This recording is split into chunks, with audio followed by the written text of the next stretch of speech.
আরেক দুস্থ আসিল ছাত্র বয়সেতে বক্তৃতায় খুব এক্সপার্ট আছিল। তো এক মসজিদের ভিতরে তে ইমাম হইছে পরে তে আমারে কয়, দোস্ত তুই যে একটা সুন্দর মসজিদ করতে চাস, আমি যেই মসজিদে চাকরি করি মসজিদটা খুব সুন্দর, চাইলে আইস। তাই এক শুক্রবারে গেছি পরে গিয়া দেখি সুন্দর, আসলেও সুন্দর মসজিদ।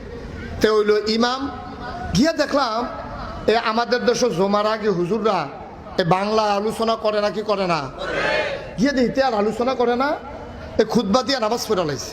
নামাজের পরে তারে আলগা আনলাম, তুই দি মাসাল্লাহ তো সুন্দর বক্তৃতা পারতি, তুই তো সুন্দর করে তারা বুঝাইলে পারতি, এই শুক্রবারে এত্রি মানুষ তোর কাছে আইয়ে তুই আল্লাহর কাছে কি জবাব দিবি? কাউ জবাবের লাইন করে রাখছি। আমি তো তুই এই তারারে কত সুন্দর করে বুঝাইলে কি তা হয়? খাও তুমি এটা বুঝছো, আমি বুঝি না, আমি কোনো কম চেষ্টা করছি না। যেই দিন নিয়োগ হয়েছে 250 লোকের লোক ইন্টারভিউ দিয়ে ফার্স্ট হয়েছি। চিন্তা করলাম এই সমাজটারে বদলাইলাম, বিষয়ভিত্তিক আলোচনা করা। তো প্রথম শুক্রবারে করলাম সুদের বিরুদ্ধে। কি এর বিরুদ্ধে? সুদের বিরুদ্ধে। কোনাকান্সি ভাইরা একেবারে সুন্দর করে আধা ঘন্টা লাগাইয়া সুদের বিরুদ্ধে ওয়াজ করে সারছি। নামাজ যখন শেষ হয়েছে সভাপতি আমার আলগা সিফার ডাক দিয়া নেওয়া হয়েছে। নিয়ে আসে রাখে, হুজুর সব দিক কথা আপনি আমারে কইছেন, মনে করেন আমি ধরতাম পারছি না। অবশ্যই আপনারা কেউ কইয়া দিছে আমি যে খাই, আর নইলে আপনার নতুন মানুষ, আপনি কোনো জানেন না এর কথা রাখেন। হ্যাঁ অবশ্যই কারা কইয়া দিছে নামটা কোন হুজুর হারামও না। কেউ আমার কাছে কইছে না ভাই আমি নিয়ত করছি বিষয়ভিত্তিক, শুদ্রা যেহেতু জঘন্য গোনা আমি এটা দিয়া শুরু করছি, এটা আপনি এটা দিয়া আপনি আমার ফেল কয়বার চাইছেন মরে আমি দেখছি না, আপনি পুরা টার্গেট, আপনি আমার টার্গেট করে কথাটি কইছে, আপনি যা শুরু করছেন আপনি। তো আমার দুস্থ আমার কয়, আমি বুঝালাইছি যে এখনো সুদের বিরুদ্ধে আর ওয়াজ করন, যদি সুদের বিরুদ্ধে ওয়াজ চলে চাকরি আর। তো ছাড়লাম সভাপতির ডরে সুদের বিরুদ্ধে ওয়াজ ছাড়লাম। পরের শুক্রবারে চিন্তা করলাম সভাপতি যখন সুদের ব্যাপারে কথা বলে সেতে, আচ্ছা যা ঘুষের বিরুদ্ধে কই। পরের শুক্রবারে কইলাম কোটাকান্সি মাইরা ঘুষের বিরুদ্ধে কইয়া সারছি। পরে এই নামাজও শেষ হয়েছে, দোয়া শেষ হয়েছে, আমি রুমো বইয়া ভাত খাইতে আছি, সেক্রেটারি ঢুকছে রুমো।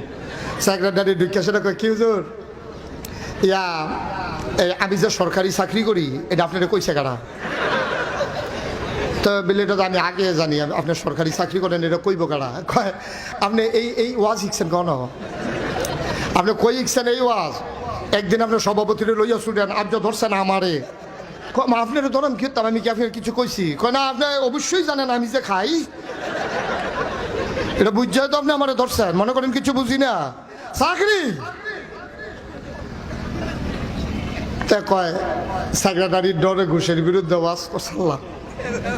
পরের শুক্রবারে ওয়াজ করলাম মদের বিরুদ্ধে ওয়াজ করে সারছি। পরে ক্যাশিয়ার সব আইয়া কয়, বেতন মাইনসের তে নিয়েন, আমার লগে আর দেখা করার দরকার নাই। কাউ এটি কি দেখুন আপনারা কি শুরু করছে? কাউ শুরু কি দেখছে? শুরুটার ভাইবেন হনে না, 2 মাস বেতন বন্ধ করে দিলে দেখবেন ওয়াজ দেখবেন গড় লইয়া লাইব দেখবেন। এটা আমরা বুঝি এটা। হ্যাঁ আপনি আমি কি সবসময় খাই নিমাইতে বাইতে না খায়? আপনি এই কথা করতেন গেছেন কীর্তন না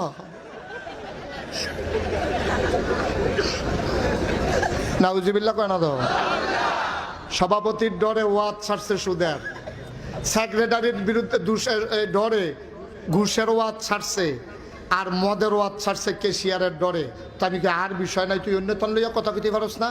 কয় যে এইটা কই কেউ এরে না কেউ এরে লইয়া ছুড়ে। এর লাগিয়া চিন্তা করছে আর ওয়াজ লাগতো না, যা ফোতানের আরবিতে ফোতাই লাই, ধরতে পারে না।